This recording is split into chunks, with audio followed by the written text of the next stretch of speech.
Assalamualaikum warahmatullahi wabarakatuh. Kembali lagi di Ruang Hukum, Informasi dan Edukasi. Kawan-kawan, pada kesempatan ini saya kedatangan tamu dari HMI Cabang Kota Bumi sekaligus kawan saya. Ada Ketum Rija Yasirman SH. Apa kabar, Ja? Alhamdulillah baik. Alhamdulillah. Ja, saya panggil Rija aja ya, nggak apa ya? Iya, nggak apa-apa. Kan CS gua lo dulu, Betul. ya kan? Kawan seperjuangan seperti itu. Iya, Ini berbicara aktivis, ini berbicara organisasi seperti itu, ya kan? betul. Berbicara organisasi, ya di dalamnya banyak rekan-rekan aktivis seperti itu, Iya, Ja. Ja, ini melihat potret mahasiswa sekarang, pergerakan mahasiswa sekarang. Kalau kamu lihat saat ini bagaimana, Ja, pergerakan mahasiswa, Ja? baik terkait gerakan mahasiswa hari ini, baik dari tingkatan nasional hingga ke daerah, Ya. memang 2 tahun terakhir ini sangat lemah dan minim. Dikarenakan yang pertama kita sedang mengalami serangan wabah COVID-19 di awal 2020, tepatnya di bulan Maret. Ya. Nah, sehingga gerakan mahasiswa hari ini tidak dihadirkan untuk turun ke lapangan atau ke tempat-tempat baik kampus maupun instansi pemerintah. Akan tetapi gerakan mahasiswa hari ini lebih dominannya ke media sosial. Sosial. Iya, karena sekarang demo ataupun aksi yang dilakukan oleh mahasiswa terkonsen pada media sosial. Ya. Banyak sekali tagar-tagar, ya kan, Betul. yang digerakkan oleh mahasiswa maupun aktivis lainnya, sehingga karena mengalami fase minim gerakan, maka kita adakan gerakan itu melalui media sosial. Melalui medsos. Iya. Jadi semua aktivitas sekarang melalui medsos seperti itu. Iya, Nah, terus, Ja, ini kan banyak juga potret-potret saat ini, Ja, khususnya di Lampung Utara seperti itu. betul. Banyak kemarin aksi-aksi yang Iya. kamu lihat, mungkin banyak potret-potret apa itu mengenai misalkan infrastruktur seperti itu, ya kan? Tentang birokrasi, Benar. ya kan, banyak sorotan ke Pemkab Lampung Utara, atau Betul. mungkin tadi potret lainnya lah yang ada di Lampung Utara, khususnya umumnya Indonesia seperti Betul. itu. Nah, ini sebelum kita bicara jauh, Ja, kalau kamu melihat sendiri, pandangan kamu, sikap kamu seperti apa, Ja, kepada rekan-rekan aktivis yang kemarin aksi terhadap misalkan di sini Pemkab Lampung Utara, atau Iya. tadi karena melihat infrastruktur ya yang memang kurang baik saat ini, mungkin karena pandemi Covid juga. Mungkin pandangan kamu seperti apa, aja? Ya, pandangan saya selaku dari keluarga besar HMI, Iya. bahwasanya potret Lampung Utara hari ini baik dikarenakan terkena dampak COVID-19 Iya. dengan segala bentuk kesulitan, baik dari kesehatan, ya kan, infrastruktur kita rusak, jalan dan lain-lain, sehingga pemerintah Kabupaten Lampung Utara ini memang harus konsen betul terhadap penanganan COVID-19. Iya. Kemarin aksi di 15 Juni itu memperingati hari ulang tahun Kabupaten Lampung Utara yang ke-75. Bahwa kita memberitahu pada Pemkab hari ini tidak bisa dibiarkan saja, bahwasanya pandemi memang kita harus selesaikan, harus kita tangani, tapi juga pelaksanaan lain baik di birokrasi maupun pelaksanaan infrastruktur dan lain-lain tidak bisa juga dibiarkan. Kenapa? Karena kalau kita biarkan infrastruktur yang semakin rusak, itu akan semakin rusak parah. Sehingga untuk pemulihan ekonomi, kegiatan perputaran ekonomi di masyarakat itu juga akan terhambat, dan dampaknya nanti juga akan kembali lagi masyarakat, pemerintah yang bakal disusahkan gitu. Iya. Oke, Ja. Jadi kalau kamu memperhatikan sendiri tadi, memang Pemkab Lampung Utara ya kan memang harus lebih peka juga seperti itu ya kan terhadap aksi-aksi yang ada. Betul. Nah, Anda kutip sekarang nih, Ja, kan Bupati sekarang ini kan Iya. kemarin dari wakil bupati naik seperti itu jadi Betul. bupati ya kan, karena Pak Agung sendiri tadi ada masalah hukum seperti itu. Nah, kira-kira menurut kamu wajar tidak misalkan Kabupaten Lampung Utara karena kejadian yang kemarin ini agak lambat atau mungkin bisa dibilang lumpuh di dalam tatarannya untuk membangun Lampung Utara? Apakah memang benar kalau kamu sebagai aktivis melihatnya ya kan di Lampung Utara ini tadi defisit lah seperti itu, terus tadi memang birokrasinya sedikit lambat seperti itu dan lain-lain. Kalau kamu melihatnya seperti apa aja? Gitu.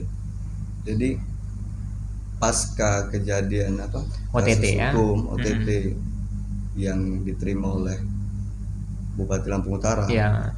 memang dampak untuk ke Kabupaten Lampung Utara ini memang sangat sangat luar biasa. Iya, betul.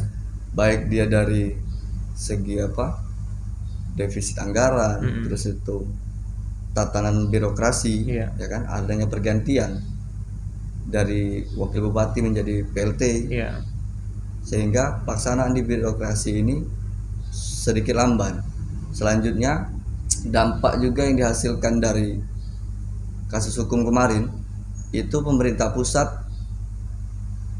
memberikan tinta merah terhadap Kabupaten Lampung Utara, Iya. sehingga dampaknya bantuan atau suntikan anggaran yang diberikan dari pemerintah pusat itu banyak yang dibatalkan atau tidak diturunkan di Lampung Utara. Maka Bupati hari ini harus berpikir ekstra, karena dia memang harus memilih mana yang lebih prioritas, mana yang nomor duakan. Itu memang harus betul-betul dihitung dan diteliti secara matang. Bahwasanya memang betul setiap daerah yang kepala daerahnya tersangkut kasus hukum, baik OTT maupun kasus hukum yang lain, itu memang dikatakan bahwa daerah itu termasuk daerah yang blacklist atau daerah yang kurang dijadikan prioritas untuk diberikan bantuan ataupun dikembangkan gitu.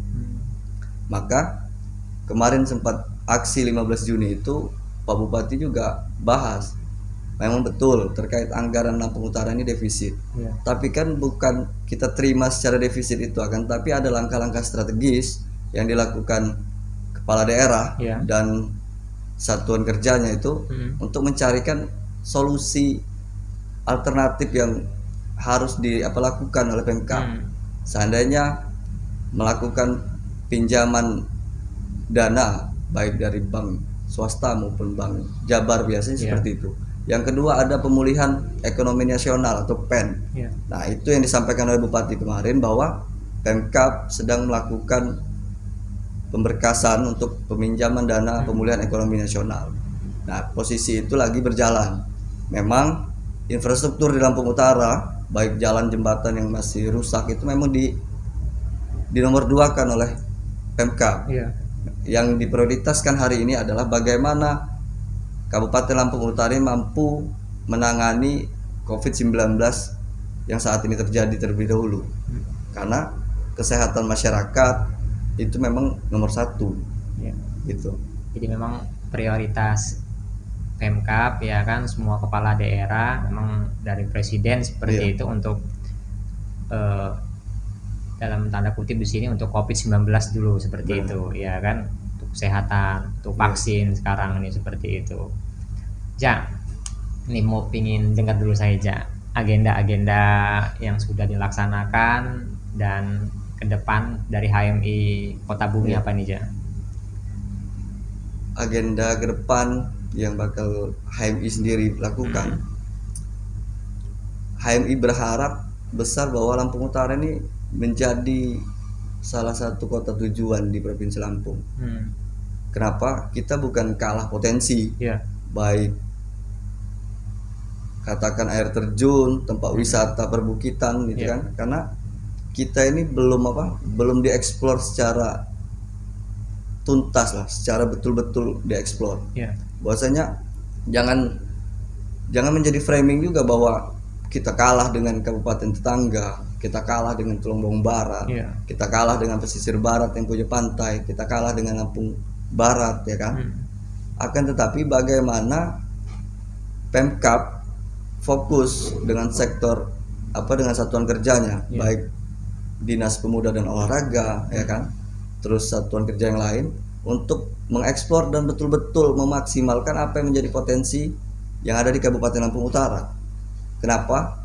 Salah satu hal bahwasanya kita ini diberikan yang namanya wisata Wairarem ya. Iya. Nah, wisata Wairarem itu sekarang ini sudah beralih fungsi.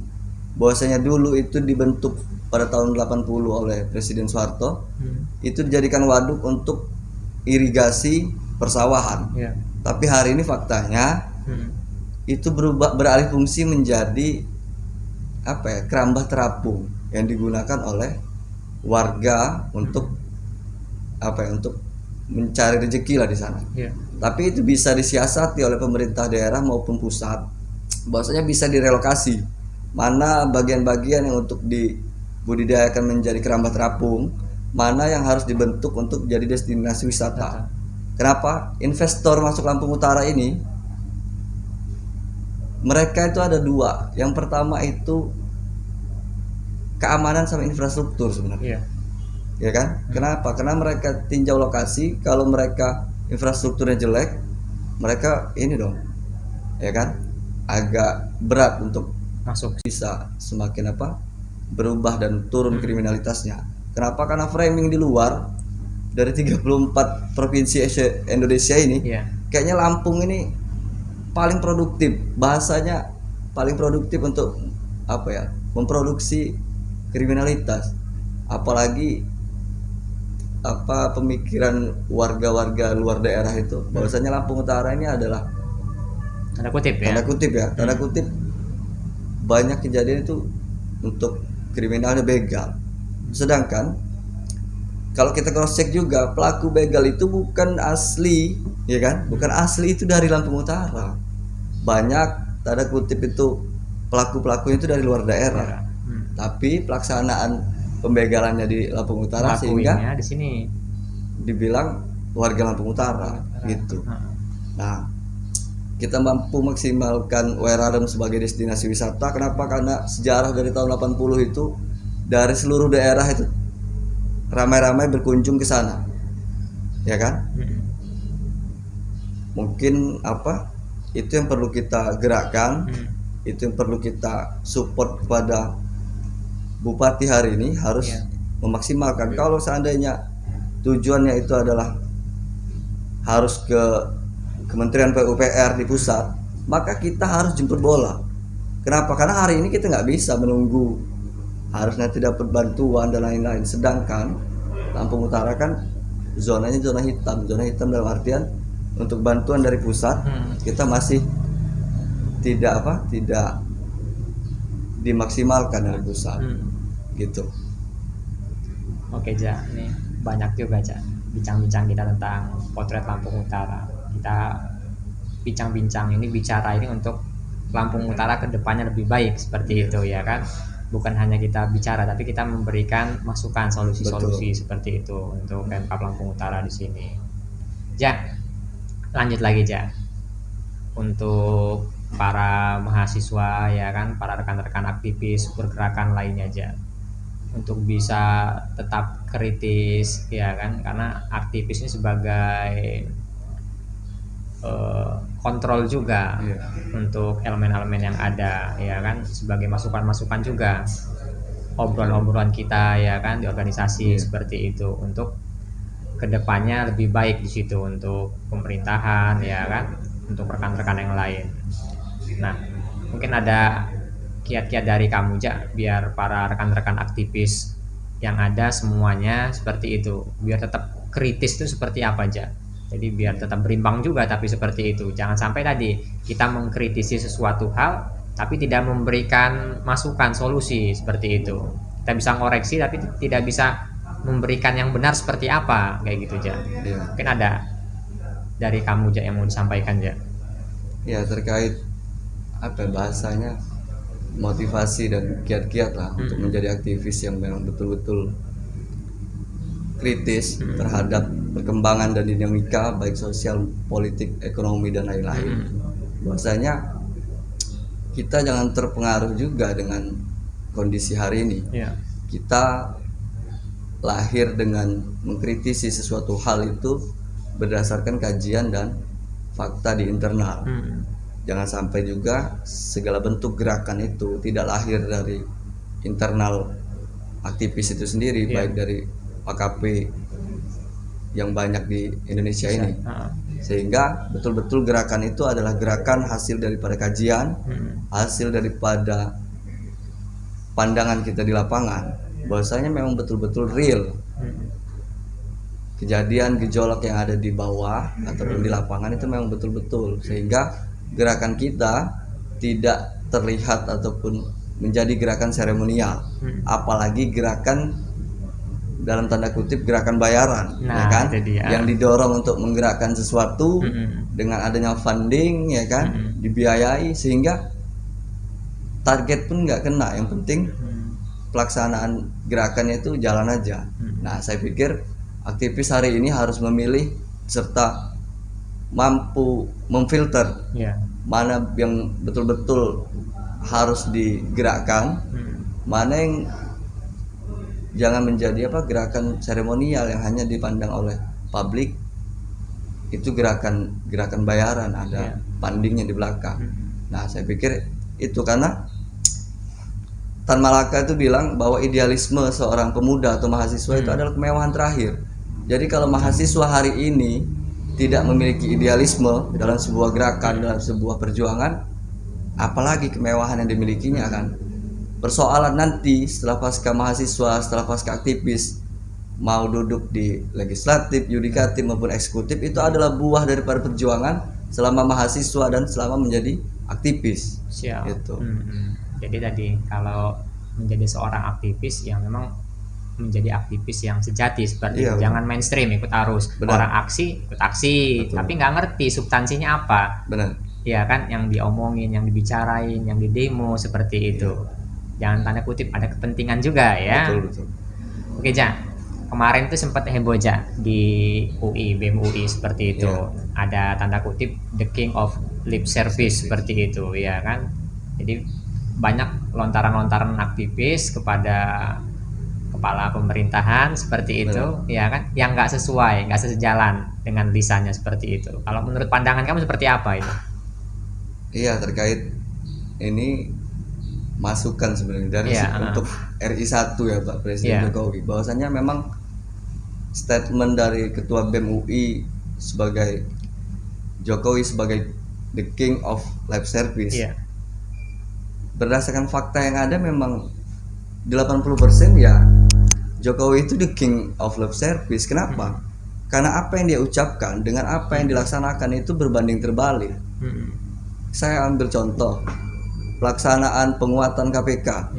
Adanya RUU KPK hari ini kita lihat, ya kan, bagaimana KPK itu kekuatannya hari ini dilemahkan. Betul. Ya kan? Dengan adanya isu di internal KPK itu bahwa ada Taliban, ya kan? Taliban. Kelompok Islam radikal lah dibilang Taliban, sehingga ada banyak gerbong di KPK itu yang semuanya untuk demi pengamanan, pengamanan kepentingan baik politik maupun lain-lain. Sehingga harusnya KPK itu dibentuk tim seleksinya itu memang harus orang-orang yang benar-benar profesional. Nah, yang tidak sepakat kami di HMI Cabang Kota Bumi bahwasannya KPK dipimpin oleh Bapak Polri aktif bintang 3 Komjen Firly Bahuri. Sehingga apa ya? Jadi kekuatan di KPK kami anggap ya udah dilemahkan. Kenapa? Karena jabatannya polisi, ya kan, bagian dari kepolisian, terus ditempatkan di KPK. Ini Komisi Pemberantasan Korupsi, bukan jadi pelaksanaan hari ini saya pikir tadinya KPK itu punya grade yang baik, punya kekuatan yang full, dari internalnya sudah dilemahkan, dari undang-undangnya juga dilemahkan. Saya pikir tinggal menunggu aja, menunggu momentum ataupun menunggu kehancuran sebetulnya Indonesia hari ini. Dan yang kedua, Presiden Republik Indonesia bilang apa? Nah, terkait ideologi Pancasila, Sila. adanya RUU haluan ideologi Pancasila yang mau diubah, ya kan? Saya pikir jangan main-main dengan persoalan kayak gitu. Apa? Terus lagi hari ini adanya apa bantuan sosial itu untuk ke seluruh Indonesia ini tidak dapat diaudit, Iya. ya kan? Dari ada Kepres waktu itu, Kepres nomor 1 tahun 2020 bahwa kerugian negara yang dihasilkan yang dihasilkan oleh pandemi ini tidak dapat diaudit oleh lembaga manapun. Sehingga ini membuka celah bahwa APBN yang digelontorkan untuk penanganan COVID-19 tidak dapat diaudit, sehingga ini adalah celah untuk korupsi berjamaah. Peluang kesempatan. Peluang kesempatan. Dari atas dikucurkan ke bawah, dari bawah ini didistribusikan, tapi ada pemangkasan, ada setoran lagi ke atas, ya kan? Maka ini adalah benar-benar celah untuk melakukan korupsi berjamaah. Kita ambil sampel, ada Menteri Sosial, ya kan? Ada kejadian itu. Ada kejadian. Nah, artinya ini fakta menunjukkan bahwa kelemahan dari KPK. Selanjutnya ada korupsi berjamaah di pandemi. Saya pikir saya ambil contoh lagi, Singapura bisa mampu membuat statement bahwa kita harus hidup berdampingan dengan COVID-19. Iya. Dianggap flu biasa itu. Dianggap flu biasa. Nah, coba kita kaji, Brunei Darussalam juga sudah bisa keluar dari pandemi COVID-19 kan. Coba kita kaji, ini kepentingan untuk masyarakat, untuk bangsa Indonesia atau kepentingan para elit, ya kan, para pengusaha. Kenapa? Karena hari ini adalah pengusaha-pengusaha yang ada di belakang itu bermain dalam wilayah vaksin, dalam wilayah alat kesehatan, dalam wilayah katakan kecil masker, ya kan? Masker itu memang satu hari satu kali dipakai. Tapi dikalinya kalau pandemi ini bakal terus menerus, bukan saya tidak percaya dengan pandemi, bukan. Tapi kita tangani pandemi, jangan mencari keuntungan di pandemi hari ini. Itu. Siap. Jadi banyak potret, ya kan? Memang COVID-19 ini benar tetap menjaga prokes, tapi dibalik itu semua ada rekayasa seperti itu ya. Oke kawan-kawan, seru juga ini kita ngobrol dengan Ketum HMI Cabang Kota Bumi, Rija Yasirman ini. Berbobot sekali ini ya kan, sarapan pagi kita. Terus juga tadi kembali ke the king of lip service tadi ya kan. Jadi kalau mahasiswa aktivis itu kan bebas menyuarakan ya kan, menyuarakan pendapat, gagasan, kajian, memang yang dirasakan seperti itu. Kalau misalkan di sini ada yang membatasi seperti itu ya kan, siapa aja unsurnya seperti itu. Jadi aktivis ini gerakannya ditahan seperti itu, nggak dibebaskan. Kalau menurut pandangan kamu bagaimana kayak gitu Ya, terkait pandangan saya untuk berpendapat atau menyuarakan sesuatu itu dibatasi, maka kita ini sudah pasca reformasi, ya kan? Kita melakukan perkumpulan, menyampaikan pendapat di muka umum, itu sudah ada aturan main, sudah ada undang-undangnya. Ketika menyampaikan pendapat itu dibatasi atau ditahan oleh sekelompok orang yang memiliki, contoh hal kecil BEM UI kemarin, ya kan? Ketua BEM menyampaikan aspirasinya dengan stiker, pamflet seperti itu. Pamflet seperti itu. Ketika itu menjadi gangguan, ya sampaikan, ya kan? Di UI di bagian rektorat ada yang bisa menyampaikan. Selanjutnya di bagian pemerintah ada yang namanya juru bicara presiden, ya kan? Sampaikan saja bahwa kenapa Jokowi bilang saya butuh kritikan, saya butuh masukan. Kenapa Presiden Jokowi merasa terganggu dengan stiker The King of Love Service dan lain-lain? Maka ketika kita menyampaikan sesuatu, baik kebijakan maupun pandangan kita ini untuk presiden, ya kita lakukan. Jangan bergerak itu berat dengan adanya dorongan di belakang, ya kan? Karena Presiden Jokowi ini terpilih 2 periode ini bukan secara kebetulan, tapi memang masyarakat ini memang masih memberikan kepercayaan. Maksimalkan kepercayaan itu di sisa periode ini 2,5 tahun, saya pikir kan dengan ekonomi kita yang anjlok, ya nggak? Pandemi COVID-19, selanjutnya masalah KPK, ini saya pikir luar biasa kompleksnya. Ditambah lagi dunia pendidikan kita karena pandemi, sekolah-sekolah pada tutup, ya kan? Harus kebijakan itu yang betul-betul terasa pada masyarakat. Masyarakat juga nggak butuh yang namanya bantuan-bantuan yang diberikan hari ini. Yang diperlukan masyarakat hari ini bagaimana pemerintah pusat memaksimalkan penanganan COVID-19. Kalau dibuat PPKM atau PSBB tingkat domestik, maka harus dimaksimalkan. Nah, dan wisatawan asing yang masuk Indonesia di stop, ditutup, dari luar negeri itu ditutup. Kenapa? Karena kita ini nggak bisa nanganin yang dari luar masuk Indonesia, ya kan? Sedangkan di domestiknya di PSBB, kita nggak tahu yang dari luar ini yang ngebawa juga kan virus-virus itu. Maka harus punya kebijakan bahwa presiden harus tegas. Wisatawan asing yang masuk Indonesia ini di stop, tutup semua. PSBB ataupun PPKM di domestik diperketat, ya kan? Karena satu hari kemarin itu pecah rekor lagi, 21.000 yang positif. COVID-19 ya. Iya. Oke, Jang, kita sudah banyak bicara ini ya kan tentang potret-potret dari nasional sampai ke daerah. Harapan kamu, Jang, ya kan sebagai aktivis, sebagai ketum HMI cabang Kota Bumi, untuk Pemkab Lampung Utara, untuk Lampung Utara sendiri ke depan lebih baik apa aja? Iya. Harapan dari saya untuk Pemkab Lampung Utara, bahwasanya memang dalam kondisi hari ini Pemkab Lampung Utara sedang melakukan pembenahan sebenarnya, baik dari tata kelola keuangan, selanjutnya dari internal birokrasi, ya kan, selanjutnya ke sektor-sektor yang lain. Yang pasti harapan kami adalah pelaksanaan di birokrasi itu berjalan dengan baik, satu. Yang kedua, jangan ada lagi kata defisit anggaran, karena bukan Lampung Utara aja yang defisit sebenarnya. Kalau kita kaji seluruh Indonesia ini banyak daerah-daerah yang tertinggal ataupun yang defisit anggaran, tapi tidak menjadi batu sandungan atau kendala untuk terus melakukan perbaikan serta kemajuan di daerah.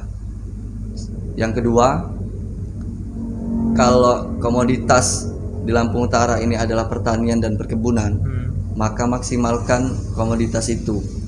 Kenapa? Karena pertanian dan perkebunan Lampung ini, salah satunya Lampung Utara itu menjadi salah satu penyumbang pangan nasional keempat kemarin kan. Nah, jangan diganti. Ini informasi terupdate.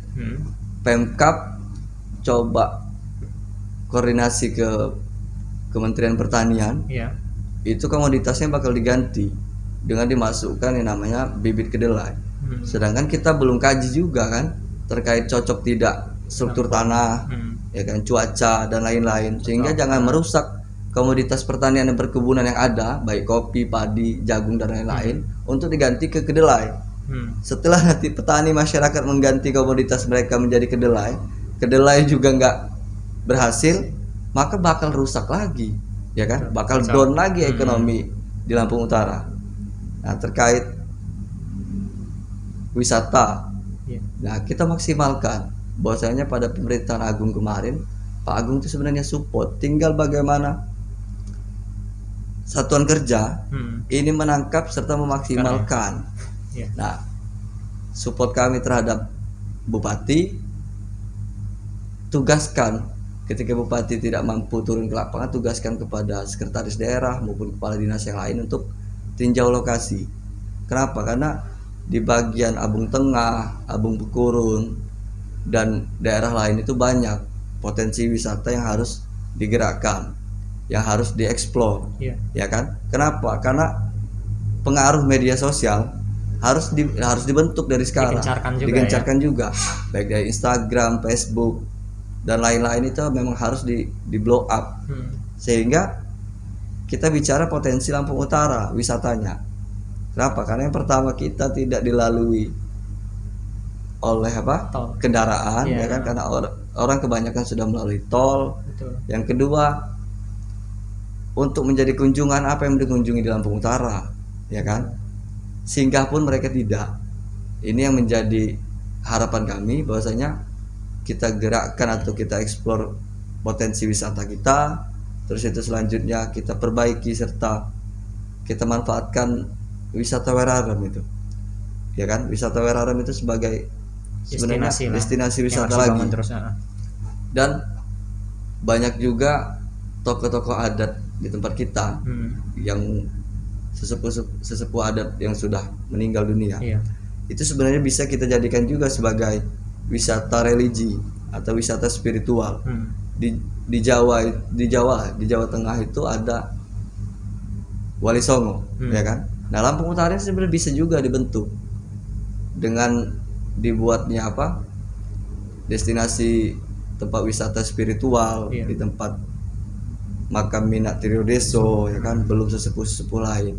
Bukan tugasnya memugara untuk merelokasi mereka, bukan, akan tetapi memperbaiki, membuat kompleks makam itu menjadi nyaman sehingga orang yang memang betul mau coba berkunjung ke sana dapat melakukan ibadah sholat di sana juga kan, maka lokasinya memang harus dipugar, harus diperbaiki. Nah, saya pikir itu yang menjadi konsen pemerintah Kabupaten Lampung Utara. Selanjutnya untuk dunia pendidikan, Siap. ya, Pemkab Lampung Utara harus mensupport Universitas Muhammadiyah Kota Bumi, kampus-kampus yang lain juga itu untuk diperhatikan, baik dari secara keuangan, fasilitas dan lain-lain. Lampung Utara memang harus support di dunia pendidikan itu, Harus dibantu lah. harus ya, dibantu kan? sehingga jangan siswa-siswa SMA yang pasca SMA, SMK itu berpikir mau kuliah di provinsi. Kenapa? Provinsi itu sudah banyak, dari luar pun mereka berkunjung ke sana. Tapi bagaimana kita memaksimalkan kampus di Lampung Utara, Siap. sehingga mampu mengcover siswa-siswa yang sudah selesai di Lampung Utara untuk kuliah di daerah sendiri, memaksimalkan fasilitas serta kampus yang ada di Lampung Utara. Nah, harapan saya itu kepada Pemkab, maksimalkan dunia pendidikan kita memang masih jauh, ya kan? Mungkin itu. Ya, makasih banyak ini Ketum Rijaya Sirman SH, Ketum Cabang HMI Kota Bumi sudah mau berkunjung, sudah mau datang di Bram Figma Channel. Semoga apa yang Ketum sampaikan ini bisa didengar oleh para bapak-bapak birokrat, ya kan? Amin, ya. Para kaum milenial yang melihat video ini. Sekali lagi saya ucapkan terima kasih, Tum. Ya, sama-sama. Salam kepastian hukum, kemanfaatan dan keadilan. Wassalamualaikum warahmatullahi wabarakatuh.